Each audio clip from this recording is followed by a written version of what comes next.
Continuing our visit here in Pittsburgh, Thomas Sokolowski has had a long love affair with the work of Andy Warhol. After mounting the first Warhol exhibition ever in Pittsburgh in the late 1980s, he was named the director of the Andy Warhol Museum last year. Described by many as a real Warholian, Sokolowski claims that in the future Warhol will have the same impact on 20th century art as that of Picasso. I'm pleased to have him here to defend that statement, as well as talk about his own journey and his relationship with Warhol. The same impact as Picasso? Oh, God, without a question. What Picasso was for the first half of the century, Warhol, without a question, is for the second half.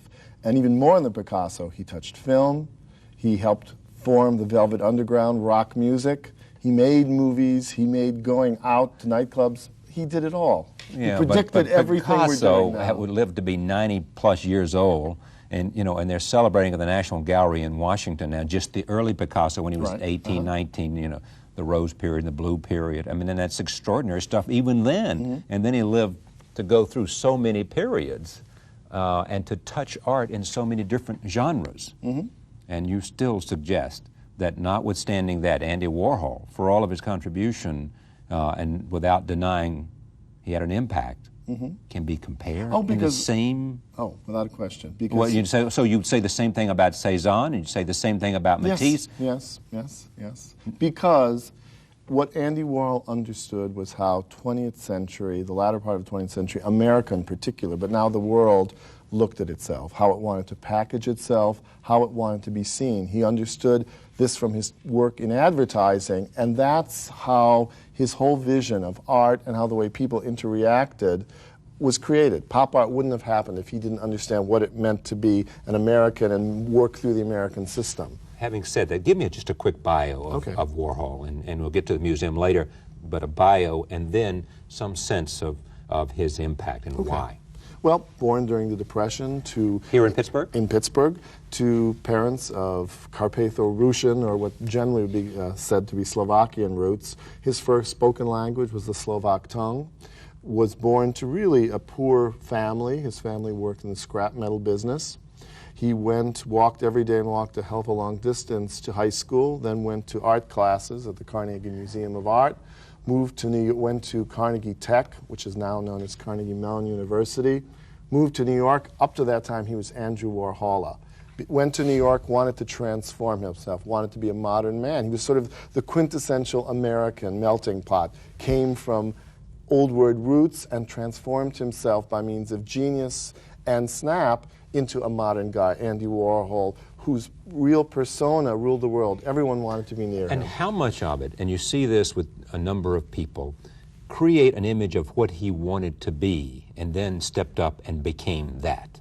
Is that part of it? Oh, I think definitely. It was the idea of having vision, of saying that what the modern world is and what the modern world requires are on the same path. And I'm going to create images about the things, the mugs we drink from, the beverage we drink, because they are the material of our lives. And those have interest, they have dignity, and they say something about who and what we are. I mean, we look at marble today, but it's not a material that is part of our daily intercourse, if you will. So his genius then, in the end, was the fact that he was a forerunner and that he, in a sense, divined a connection between art and everyday life.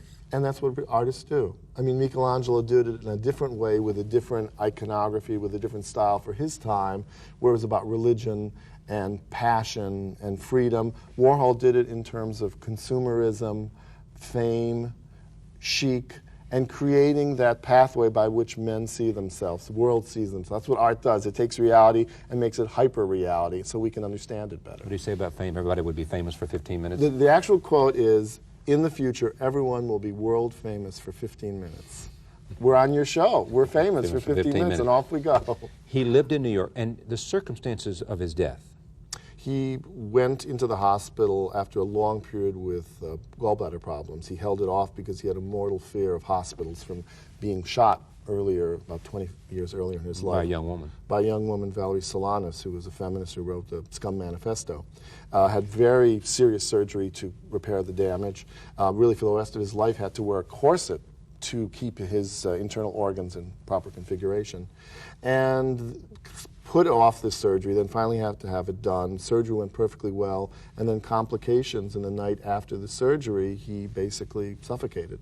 And was there a lawsuit about this? Yes, there was. And was it successful? And it was settled to the success of the family because a malpractice of some sort was proven. And he left an estate of sizable millions. 300 million or so? About that, yes. Okay. And did he, in his will, establish the Warhol Foundation, or how? Yes, or the museum, or the? Well, no. He decided that he wanted a foundation. It was fairly schematic that would help artists and art institutions to do what they have to do. And because the Warhol Foundation for the Visual Arts, which grew out of his estate, and the Dia Center for the Arts, another contemporary arts organization in New York, had bodies of work, of Warhol's work, that they never would be able to put on view, they tried to find an institution first in New York and then subsequently in Pittsburgh that would be able to house it. And the deal was, if that organization could provide the operating costs to do so, this batch of works would be put on loan for a small period of years, and then that loan would turn into a gift. And voila, we're here in Pittsburgh at the Warhol Museum, which is part of a larger chain of museums called the Carnegie Museums of Pittsburgh. And nobody in New York was prepared to undertake that mission? Yes, I mean, simply, it was a financial one, and that was something Warhol would have understood as well, because the operating costs for an entire museum, or what would have been a large wing of a museum, would have been too high, because both the foundation and the Dia Center were not offering funds. And how much of his Orva is here?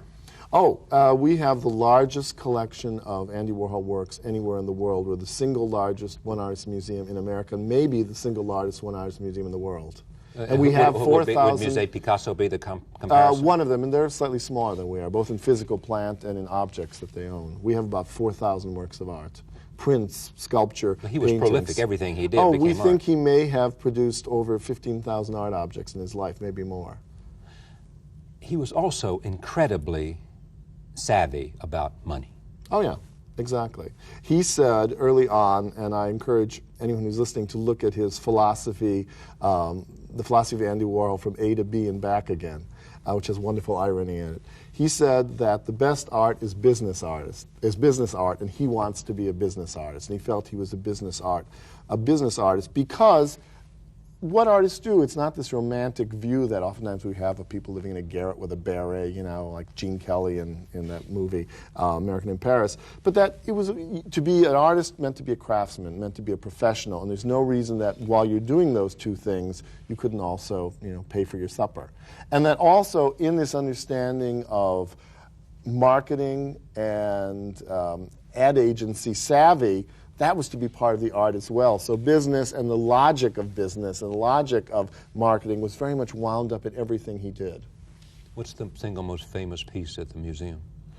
Oh, well, we have a wonderful painting called Elvis Times 11, which is a beautiful painting that's about 30 feet long, life-size figures, 11 life-size figures of Elvis Presley on a silver screen, on a silver canvas. So it's absolutely miraculous. There's no other painting like that in the world. Andy Warhol died, what, Died in 1987, so this is the 10th anniversary year of his life. And today is the 3rd anniversary of this museum Friday opening. the 13th, Friday the 13th of 1994, the Andy Warhol Museum opened here on the north side of Pittsburgh. And you're also having a Francesco Clemente exhibit there today. Yeah, we didn't want the museum to be a mausoleum, so we bring in the work of artists who were friends of Warhol, who were in the orbit of Warhol, and that also shows you how great he is, because a lot of the work, maybe Francesco Clemente and other artists wouldn't agree, but I think in a sense they were touched by what Warhol did. And in fact, Francesco and Andy collaborated on works of art, some of which we have in the museum. Tom, thank you very much. The Warhol Museum here in Pittsburgh. We'll be right back. Stay with us.